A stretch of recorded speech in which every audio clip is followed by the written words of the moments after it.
Eu não sei se você já viu, mas a atriz foi falar sobre um trabalho dela, um filme de terror que ela estava fazendo, e ela ficou manifestada, ela ficou possuída ao vivo para todo o Brasil assistir. Você viu essa cena? Eu já vou te mostrar. A palavra de Deus diz que a gente não pode ignorar os ardis, a malandragem, as artimanhas do mal. Não é todas as pessoas que podem ficar falando dessas coisas. Se a pessoa não está protegida, se não tem o sangue de Jesus na vida dela, se a pessoa não tem uma comunhão com Deus, não pode ficar brincando com essas coisas. É claro que nós sabemos que tem pessoas que já vivem com a mente mesmo ligada a essas coisas ocultas.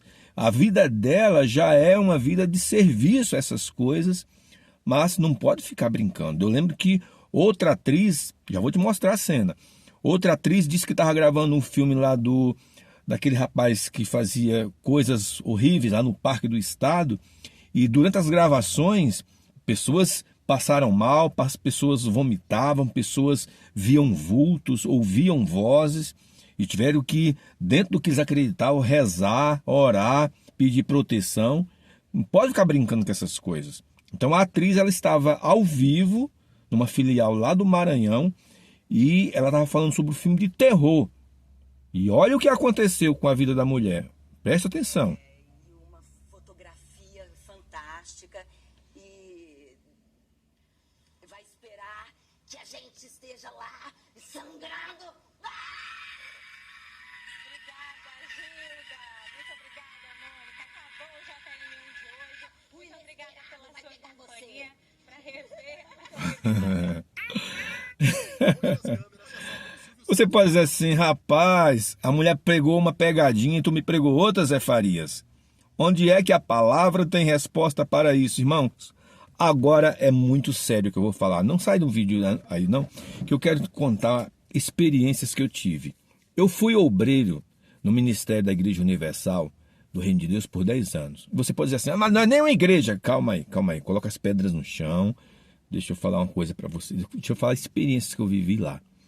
Você e eu podemos até discordar da doutrina bíblica da Igreja Universal do Reino de Deus. Agora, você não pode negar que ela trabalha com libertação, e eu tenho propriedade para falar disso, porque eu congreguei lá e servi por 10 anos.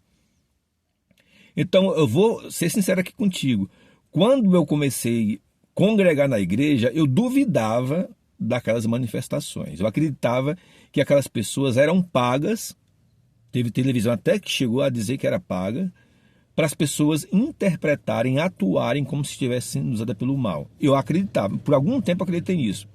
Até que um dia teve uma vizinha minha, ela não me conhecia, eu não conhecia ela, só fiquei sabendo depois que ela morava na minha rua. E ela foi numa dessas reuniões.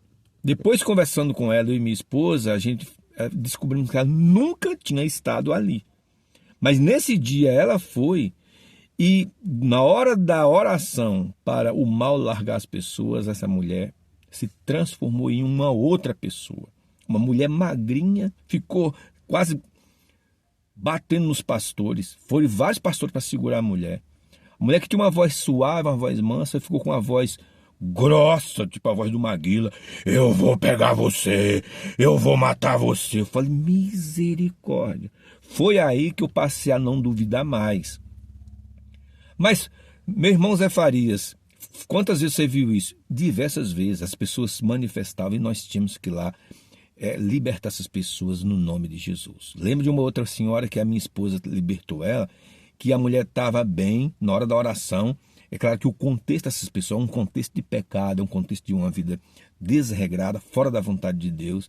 Mas a mulher se contorcia no chão, parecia uma cobra, parecia uma serpente assim se contorcendo. Cenas horríveis. Mas a palavra de Deus tem relatos sobre isso. O que mais tem, irmãos, é na palavra de Deus relatos sobre essas coisas. Olha o que diz aqui, 2 Coríntios capítulo 2, versículo 11.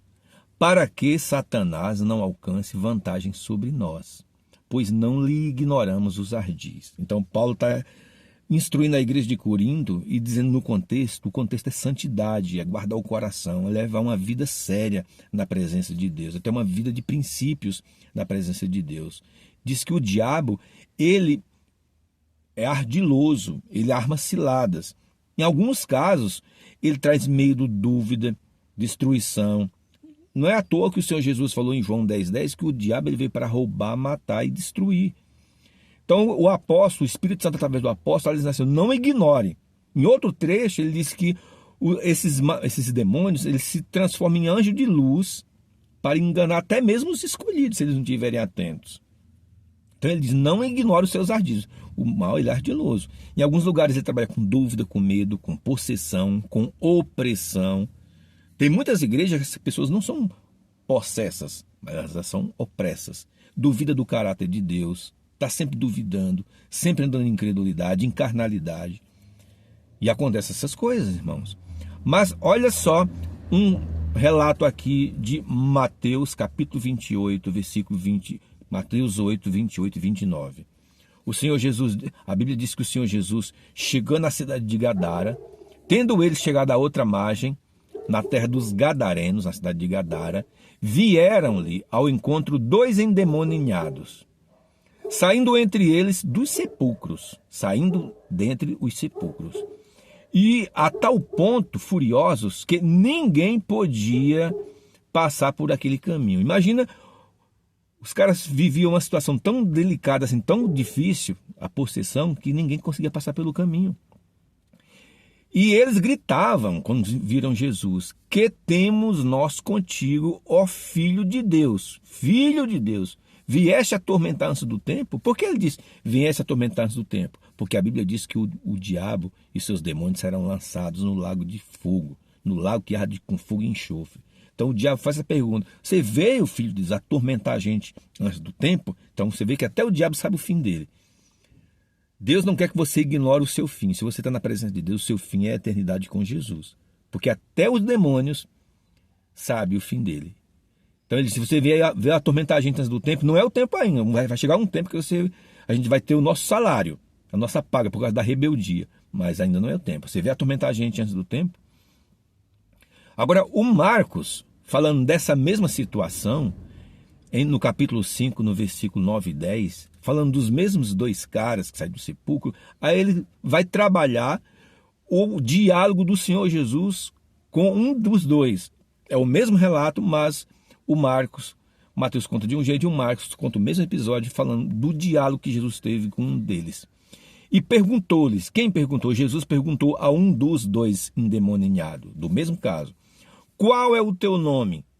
E é interessante, irmãos, porque o diabo não disse assim, ó, meu nome é Exu Caveira, Tranca-Rua, Maria Padilha, Maria Mulambo, Exu das Trevas, 7 Catacumba, 7 Saia, Encruzilhada, Zé Pilintra.